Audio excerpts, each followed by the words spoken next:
All right, so which commercials worked and which ones didn't? Gal Borenstein, CEO of Borenstein Group, a local marketing and PR firm, joins us now to break down some of these commercials. Gal, thanks for coming in. Thank you. We saw that a study from last night found that Bridgestone saluting the Beavers ad was selected the #1. When you watched, which ads did you think were the best and why?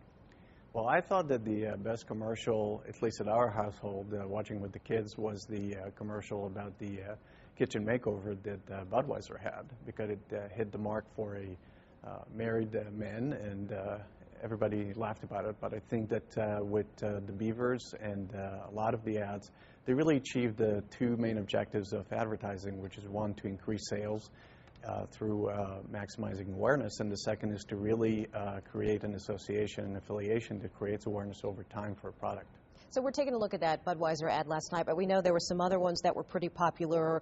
We heard them earlier talking about that M&M Detroit Chrysler commercial. Yes. I mean, do you think that was a good ad, and does it make you want to go out and buy a Chrysler 200? Absolutely. I think that what Chrysler has done is really to use and evoke the feeling of small-town America, and to really kind of take M&M, which represents the hip-hop community, which is very young, and really kind of associate its brand with something that would take it to the next century. And as we know, Chrysler suffered from the image of being an old company, and now with M&M they can really evoke you know, a comeback, just the way M&M came back. What about Pepsi? Each year we see them with some pretty funny commercials. This year, the Pepsi Max commercials. Do you think that it brought about the right thing? I'm hearing people say they didn't like some of them, and other people thought they were funny. Well, I think that with any advertisement, you really got to look at who's the target audience. So if they're trying to maximize the amount of females between a certain age that will watch it, or males, accordingly the demographics determine who the ad worked for and who it didn't. So what makes us laugh at something does not necessarily make it effective as it relates to what the advertiser is trying to accomplish. So I didn't find it funny myself, but many people did. So.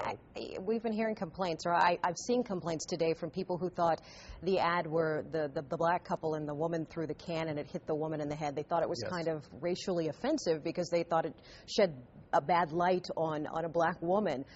What did you find? I mean, would you have put together something like that? I wouldn't have, and I think it kind of bordered tasteless. And I think that sometimes in the rush to create advertisement, people don't think through all the elements and all the focus grouping that you can do, and in the process create the law of unintended consequences. So, well, you know, nobody's sure that they actually thought through the idea, but the result is very similar to what happened with the national anthem.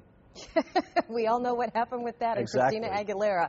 But they spent a lot more money than they probably spent to get Christina Aguilera to sing the Super Bowl. I would think so, yes. All right, Gal Borenstein, thanks so much for coming in. We appreciate it. Thank you. By the way, you can watch all of the commercials from Super Bowl Sunday and vote for your favorite. They're on our website, myfoxdc.com. We have a link to the ads on our Hot Topics bar.